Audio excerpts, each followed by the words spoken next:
एक गांव था जिसका नाम रतनगढ़ था। रतनगढ़ बहुत ही सुंदर गांव था। वहाँ के लोग भक्ति में बिल्कुल लीन रहते थे। एक कुटिया में नव्या अपनी सास निर्मला के साथ रहा करती थी। नव्या ने एक बेटे को जन्म दिया था। दोनों सास बहू मिलकर नव्या के बेटे को बड़ा करती थी। नव्या अपने बेटे का नाम अखिल रखती है। वक्त गुजरता चला गया। अखिल 5 वर्ष का हो गया था। नव्या और निर्मला का साधु बाबा की कुटिया के आसपास आना जाना लगा रहता था। ऐसे ही एक दिन नव्या अखिल को लेकर साधु बाबा के पास जाती है और बोलती है, प्रणाम साधु बाबा, कैसे हैं आप? तथास्तु पुत्री, मैं बिल्कुल ठीक हूँ। तुम बताओ। आपकी कृपा से मैं और मेरे बच्चे दोनों भले हैं। ये तो बहुत अच्छी बात है। बस साधु बाबा, एक ही कमी है। वो क्या है पुत्री? साधु बाबा, मैं चाहती हूँ कि आप मेरे पुत्र को शिक्षा दें ताकि वह भी आपकी तरह एक सिद्ध ज्ञानी और लोगों का भला करने वाला इंसान बन पाए। मैं चाहती हूँ कि मेरे बच्चे के आने वाले जीवन का मार्गदर्शन आपकी शिक्षा के द्वारा हो। ठीक है पुत्री, तुम कल से अपने पुत्र को मेरे पास भेज देना। मैं उसे अवश्य शिक्षा दूंगा। साधु बाबा की बात सुनकर नव्या उन्हें प्रणाम करके अखिल को लेकर वहाँ से चली जाती है। घर जाते ही नव्या यह सारी बात अपनी सासू माँ को बताती है, जिस पर निर्मला बोलती है, अरे वाह निर्मला बहू, यह तो तूने बहुत अच्छी बात कर दी। अरे बरसों पहले जिसने हमारा भला किया था, उसके मार्गदर्शन पर हमारा अखिल चलेगा तो उसका जीवन भी तो रोशन ही हो जाएगा। अगले ही दिन से नव्या अखिल को तैयार कर साधु बाबा के पास शिक्षा ग्रहण करने के लिए भेज देती है। अखिल रोज सुबह नहा धोकर साधु बाबा की कुटिया के पास जाता है और शाम ढलने पर घर को लौट जाता है। साधु बाबा अखिल को वेद पुराण का ज्ञान, अच्छे बुरे की परख आदि जैसी जीवन शैली की सर्व शिक्षा देता है। वक्त गुजरता जाता है। अब अखिल पूरे 20 वर्ष का हो गया था। ऐसे ही एक दिन नव्या अखिल से कहती है, बेटा, तेरी शिक्षा पूरी हो गई है और अब तेरे ध्यान लगाने की आयु शुरू हो गई है।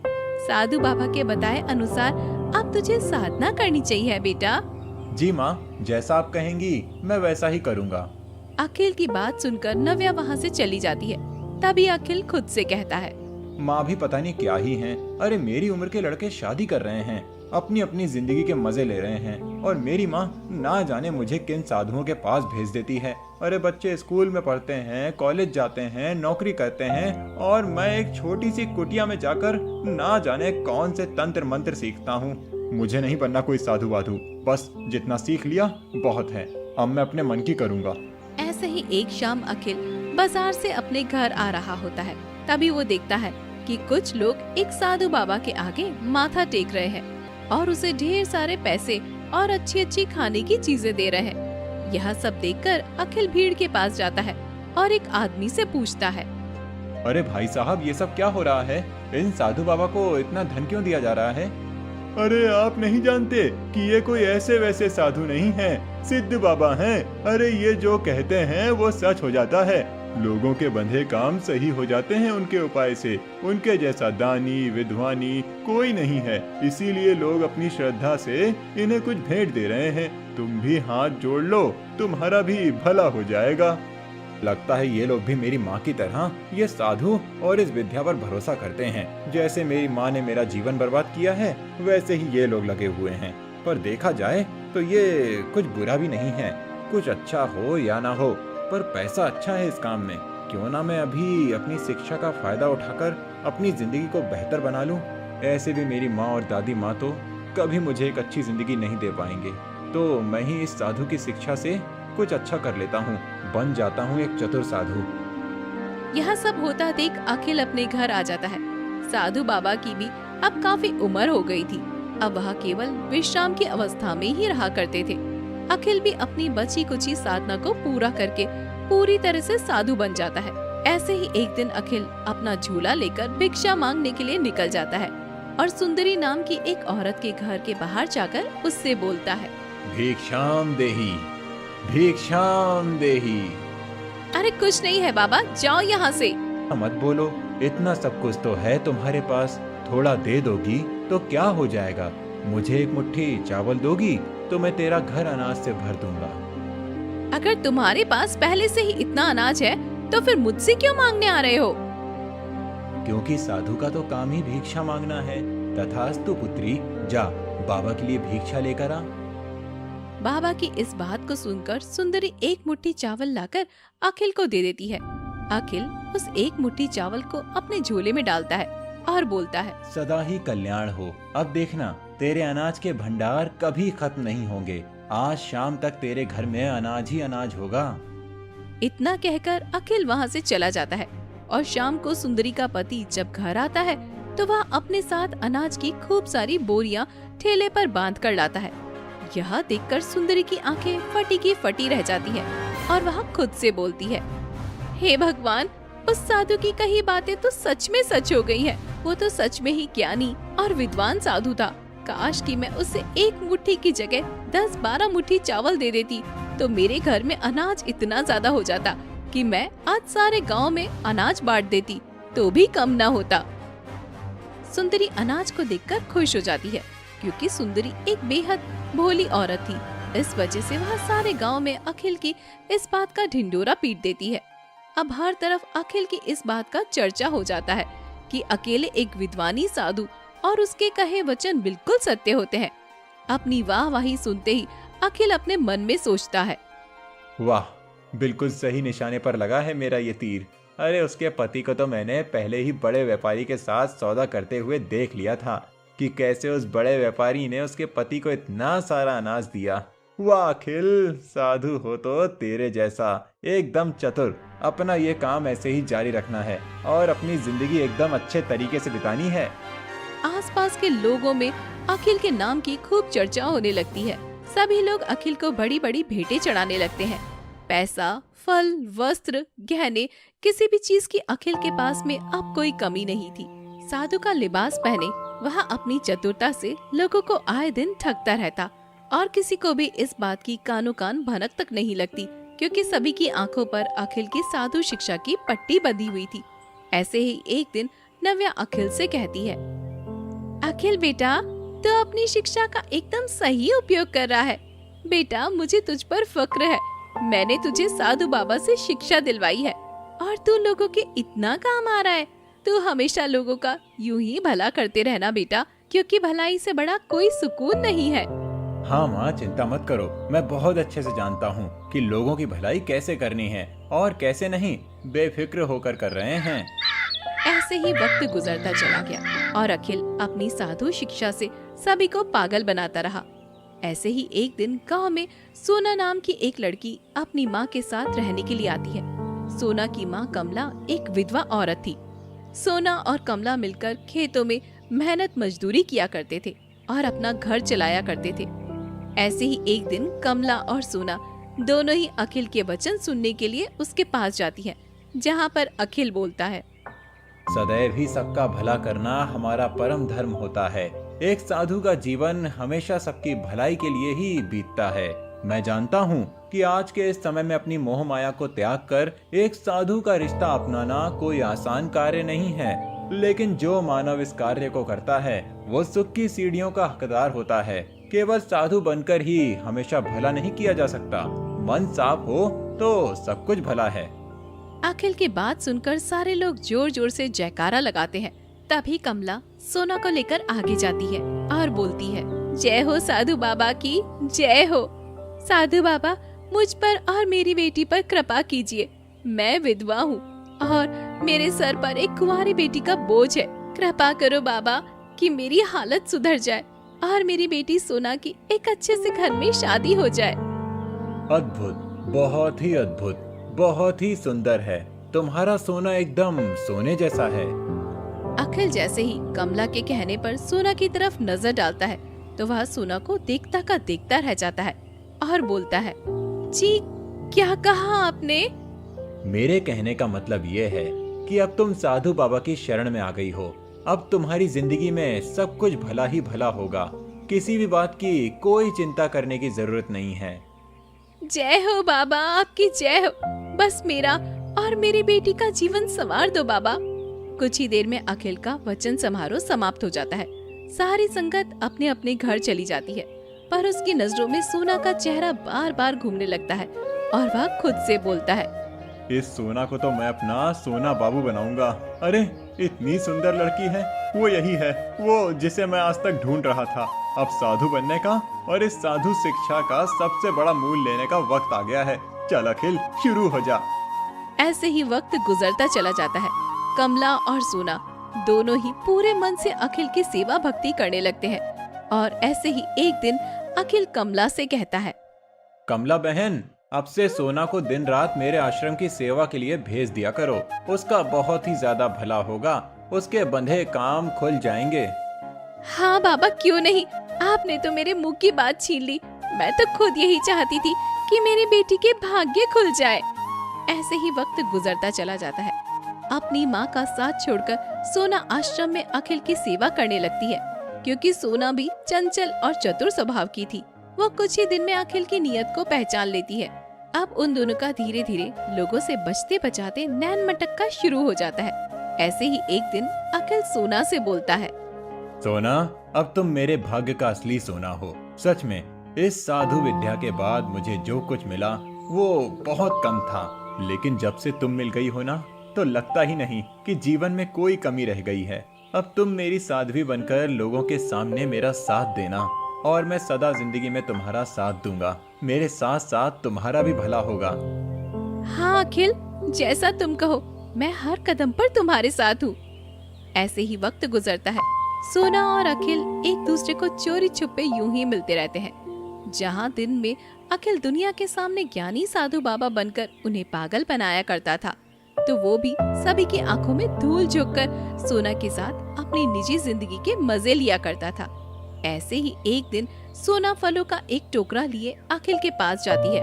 अखिल फलों का टोकरा लेकर जमीन पर रख देता है और सोना को अपनी बाहों में लाकर बोलता है, अरे सोना, तुम कहाँ रह गई थी? तुम जानती हो ना, सारा दिन मैं साधु का लिबास पहने पहने कितना ऊब जाता हूँ। जब तक तुम्हें देख ना लूं, तुमसे बात ना कर लूं, मेरा तो मन ही नहीं लगता है। अरे वो माँ ने किसी काम में लगा दिया था, तो बस वहीं पर उलझ कर रह गई थी। सोना और अखिल अपनी प्यार भरी बातें कर रहे होते हैं कि तभी वहाँ पर अखिल की दादी निर्मला आ जाती है और अपने पोते के यह काले कारनामे देखकर उसके पैरों तले की जमीन खिसक जाती है। वह गुस्से में अखिल को 2 थप्पड़ मारती है। यह सब देखकर सोना भयभीत हो जाती है और वहाँ से चली जाती है। तभी निर्मला अखिल से कहती है, शर्म नहीं आती अखिल तुझे ये सब करते हुए?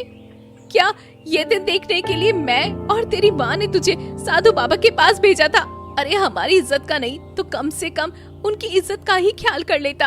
अरे उनकी वजह से ही तो तुझे यह जीवन मिला है। तू अच्छे से हर बात तो जानता है, फिर भी तू उनकी दी हुई शिक्षा का ऐसे गलत उपयोग कर रहा है। मैं सारे गांव वालों को और तेरी माँ को बता दूंगी कि तेरा असली चेहरा क्या है। अरे दादी माँ, इतना नाराज क्यों हो रही हो आप? आप में भी तो छल कपटी था। थोड़ा सा पैसा मुनाफा आप भी ले लेना और मेरे इस काम में मेरा साथ दे दो बस। अरे शर्म नहीं आती क्या तुझे मुझे गंदे विचार देते हुए? अरे लालच करने से कभी किसी का भला नहीं होता, और तेरा तो भला मैं होने भी नहीं दूंगी। तू देख मैं किस तरह से तेरी सच्चाई सबको बताती हूँ अब। इतना कहकर निर्मला जैसे ही वहाँ से चलने लगती है, तभी अखिल पीछे से अपनी दादी का मुंह दबोच लेता है और उन्हें घसीटकर जंगल के एक कोने में ले जाता है, जहाँ वह अपनी दादी के सिर पर एक भारी चीज से वार करता है और निर्मला वहीं पर बेहोश हो जाती है। इसके बाद अखिल सोना की मदद से गांव में निर्मला के घायल होने की खबर पहुंचाता है। नव्या जल्दी से गांव वालों के साथ निर्मला को देखने के लिए जंगल पहुंचती है। गांव वालों की मदद से निर्मला को अस्पताल ले जाया जाता है, जहां पर पता चलता है कि गहरी चोट आने के कारण निर्मला कोमा में चली गई है। अपनी सास की ऐसी हालत देखकर नव्या रोते हुए कहती है, हे भगवान, आखिर मेरी माँ जी ने किसी का क्या बिगाड़ा था? मेरा पुत्र सबकी भलाई करने में लगा हुआ है, एक साधु बनकर अपना जीवन व्यतीत कर रहा है। उसमें उसे किसी भी चीज का मोह नहीं है। न जाने किसने अपनी आपसी रंजिश में आकर मेरी माँ जी का ये हाल कर दिया। भगवान जल्दी से मेरी माँ जी को ठीक कर दीजिए। इतना कहकर नव्या रोने लगती है और तभी वहाँ पर अखिल आ जाता है और अपनी माँ को संभालते हुए बोलता है, माँ, ये सब कैसे हो गया? मैं तो साधना में लीन था। जब साधना से उठा तो पता लगा कि दादी के साथ ये सब हो गया है। आप चिंता मत करो माँ, सब ठीक हो जाएगा। भगवान है ना।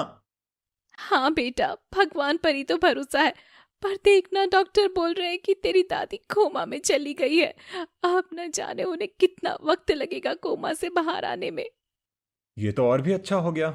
मेरी दादी मेरा भांडा फोड़ने चली थी और अब इसके खुद ही ऊपर जाने के दिन आ गए। लगता है भगवान तुम भी मेरी चतुराइयों से खुश हो गए हो, इसीलिए हर कदम पर मेरा साथ दे रहे हो। जय हो साधु बाबा की, जय हो साधु बाबा की। ऐसे ही वक्त गुजरता जाता है और किसी को भी अभी तक अखिल की चतुराई के बारे में भनक तक नहीं पड़ती। ऐसे ही एक दिन कुछ लोग गहना और खूब सारा पैसा लेकर अखिल को चढ़ावा चढ़ाने के लिए आते हैं, पर उस वक्त वह अपने आश्रम में मौजूद नहीं होता और उन्हें वहां पर अखिल की जगह सोना मिलती है। वह लोग सारा सामान सोना को देखकर वहां से चले जाते हैं। सोना जल्दी से आश्रम का मुख्य द्वार बंद करती है और सारे सामान को देखकर हंसते हुए बोलती है, अरे अखिल को क्या लगता है कि वह अपनी चतुराई से लोगों को ठग रहा है? अरे वह तो साधु बाबा बनकर लोगों को ठग रहा है, लेकिन मैं तो उसके दिल के साथ खेलकर उसे ठग रही हूँ। अरे उसे क्या पता कि सोना को सोना और पैसा कितना प्यारा है। सोना एक दिन उसका यह सारा सोना लेकर भाग जाएगी। अरे एक साधु के साथ उसकी दासी बनकर रहना कितना अजीब सा काम है। अरे मैं तो अपनी जिंदगी एकदम ऐशो आराम से बिताऊंगी। वैसे भी एक चतुर आदमी को एक चतुर स्त्री ही ठग सकती है। इतना कहकर सोना भेंट में आए सारे गहने और पैसा लेकर अपने घर चली जाती है और उन्हें एक महफूज जगह पर रख देती है। ऐसे ही एक दिन जब अखिल अपने आश्रम में आता है तो वह देखता है कि सोना किसी गैर मर्द के साथ बैठकर इश्क फरमा रही है। यह देखकर अखिल की आंखों में गुस्सा उतर आता है और वह उस आदमी को पकड़ पकड़ कर मारने लगता है और मारते मारते आश्रम के बाहर ले जाता है। साधु बाबा को एक आम इंसान को इस तरह मारते हुए देखकर एक आदमी बोलता है, अरे साधु बाबा, क्या हो गया? आप इस आदमी को ऐसे क्यों मार रहे हो? क्योंकि इसके काम ही मार खाने वाले हैं। इसने हमारी सोना को हाथ लगाया है। आपकी सोना? मेरे कहने का मतलब यह है कि इसने हमारी दासी को गलत तरीके से स्पर्श करने की कोशिश की है, इसीलिए हम इसे इसके किए का दंड दे रहे हैं। अगर ऐसी बात है तो हम आपकी मदद करते हैं ना। आप अपने हाथ गंदे क्यों कर रहे हैं? लाइए, इसे हमारे हवाले कर दीजिए। इतना कहने के बाद अखिल उस आदमी को गांव वालों की भीड़ के हवाले कर देता है। गांव वाले अच्छे से उस आदमी की हजामत करते हैं, उसे गांव से बाहर निकाल फेंकते हैं। जिसके बाद अखिल सोना को आश्रम के अंदर बुलाता है और उससे बोलता है, तुम्हारी हिम्मत कैसे हुई मुझे धोखा देने की? तुम जानती हो ना कि मैं तुमसे कितना प्यार करता हूँ और तुम मेरे पीठ पीछे ये सब कुछ कर रही थी। मैं तुम्हारा असली चेहरा सबके सामने लाकर रख दूंगा कि तुम कितनी गिरी हुई और बिकाऊ औरत हो। अच्छा, और तुम कितने अच्छे आदमी हो, जरा यह भी बताना जरा। साधु का लिबास पहनकर तुम लोगों को झूठी झूठी बातें बताकर, जो कि तुम्हें पहले से ही पता होती है, उनके निस्वार्थ भावों के साथ खेलते हो और उन्हें अपनी साधु शिक्षा का नाम देते हो। क्या मैं लोगों के सामने तुम्हारा असली चेहरा लेकर आऊं? बोलो, कर दूं तुम्हारी चतुरता को तार तार? बोलो जरा। सोना की बात सुनकर अखिल चुप हो जाता है और सोना को कुछ भी नहीं बोल पाता। तभी सोना, देख चतुर साधु, आज तक चल गई तेरी चतुराई, लेकिन अब चलेगा मेरा हुक्म। अब जो जो मैं बोलती हूं ना, वो तुझे मानना पड़ेगा। आज तक तूने लोगों को अपने इशारों पर नचाया है, पर अभी यह सोना तुझे अपने इशारों पर नचाना चाहेगी। आ गई बात तेरे समझ में? आज के बाद जितनी भेंट चढ़ावा, कैश और गहने सब कुछ आया है ना, वो अब सब कुछ मेरा है, समझे तुम? अखिल सोना की बातों का कोई जवाब नहीं देता और सोना गुस्से में पैर पटकते हुए वहां से चली जाती है। तभी अखिल अपने मन में सोचता है, नहीं नहीं, मेरे इतने सालों की बनी इज्जत को ये लड़की ऐसे तो बेकार नहीं जाने देगी। इसका कोई ना कोई तो इंतजाम करना ही होगा। जानती नहीं है ये मुझे। सोना और अखिल एक दूसरे के खिलाफ अपने अपने मन में साजिश बनाने लगते हैं। अखिल का लगातार लोगों को साधु बनकर ठगना जारी रहता है और लोगों का उस पर अंधा विश्वास करना भी बरकरार रहता है। ऐसे ही अखिल सोना को उसकी सही जगह दिखाने की तरकीब सोच लेता है। एक दिन अखिल एक बहुत बड़ी सभा बुलाता है, जहां पर वह अपने विचार सभी को सुना रहा होता है। तभी वहां पर उसका एक बहुत ही सुंदर दास आता है और उसके आगे ढेर सारे गहनों की भेंट रखते हुए बोलता है, जय हो साधु बाबा की। आपकी शरण में जब से हम आए हैं तब से इतना सुख मिला है कि हम क्या बताएं। और आज हम आपके लिए एक छोटी सी भेंट लेकर आए हैं। हमारी भेंट स्वीकार कीजिए बाबा। नहीं नहीं पुत्र, ये भेंट नहीं चाहिए। जो सब कुछ है तुम्हारा है। मेरे पास तो भगवान का दिया हुआ सब कुछ है। मुझे कुछ नहीं चाहिए। बगल में खड़ी सोना इतने सारे गहने और पैसे देखकर विचलित हो जाती है और वह गहरी आंखों से साधु की तरफ देखती है और धीमे से अखिल के कान में बोलती है, यह क्या कर रहे हो तुम? सब कुछ रख लो ना। जानते हो ना यह सारी भेंट तुम्हारे लिए नहीं है, मेरे लिए है। ज्यादा चालाकी करने की कोशिश की ना तो अभी सभी के सामने तुम्हारा कच्चा चिट्ठा खोलकर रख दूंगी। सोना के कहने पर अखिल उस दास को अपने आश्रम के अंदर जाने के लिए कहता है और उसके द्वारा लाई हुई भेंट को वहीं रखने के लिए कहता है। सोना दबे पांव उस दास के पीछे पीछे चल देती है। आश्रम के भीतर पहुंचकर सोना उस दास से कहती है, कौन हो तुम? पहले तो तुम्हें कभी देखा नहीं। इतना तेज रूप है तुम्हारा और तुम इतने धनवान हो। मैं यहाँ के गांव के सरपंच का बेटा हूँ। मेरे पास बहुत धन दौलत है, जितना कि किसी आम इंसान के पास हो ही नहीं सकता। अगर ऐसी बात है तो तुम मुझे अपनी जीवन संगनी बना लो। मैं तुम्हारी खूब सेवा करूंगी। इतना कहकर सोना बड़े प्यार से उस दास के गले लगने लगती है और तभी एकदम से आश्रम का द्वार खुलता है और सभी लोग सोना को उस लड़के के साथ इस तरह देखकर बुरी बुरी बातें करने लगते हैं। सोना को कुछ समझ नहीं आता कि वह क्या करे। लोग सोना को चरित्रहीन बोलने लगते हैं। तभी अखिल बोलता है, अरे शांत हो जाइए आप सभी लोग। ऐसा मत कीजिए। स्त्री है, हर किसी के अपने भाव होते हैं। इसका अपने भावों पर काबू नहीं रहा होगा, इसीलिए शायद ये भावनाओं में बह गई। अरे तुम क्या लोगों को समझा रहे हो? सबसे बड़े ढोंगी तो तुम ही हो। अरे तुम सब लोग जो इसकी पूजा करते फिरते हो ना, ये कोई बाबा बाबा नहीं है। अरे बल्कि इसका तो मेरे साथ चक्कर चल रहा है। तुम लोगों की आंखों में धूल झोंक रहा है। ये कोई साधु वाधु नहीं है। सोना की बातें सुनकर भीड़ आपस में बातें करने लगती है, पर कोई भी सोना की बातों पर जरा सा भी यकीन नहीं करता और सभी लोग अखिल को ही सही बोलते हैं। सोना लाख कोशिश करती है पर फिर भी अखिल की चतुराई को किसी के सामने नहीं ला पाती। कुछ देर बाद सभी लोग वहाँ से चले जाते हैं और आश्रम में केवल दास, अखिल और सोना रह जाते हैं। तभी अखिल अपनी जेब से एक मोटी पैसों की गड्डी निकालकर उस दास को देता है और बोलता है, लो तुम्हारे नाटक की कीमत। जाओ, तुम्हारा काम हो गया। अब ये लड़की चाहे गंगा ही क्यों ना नहा ले, पर इसकी बातों पर कोई यकीन नहीं करेगा और हर किसी की नजरों में मैं हमेशा के लिए सच्चा और सत्यवान ही रहूंगा।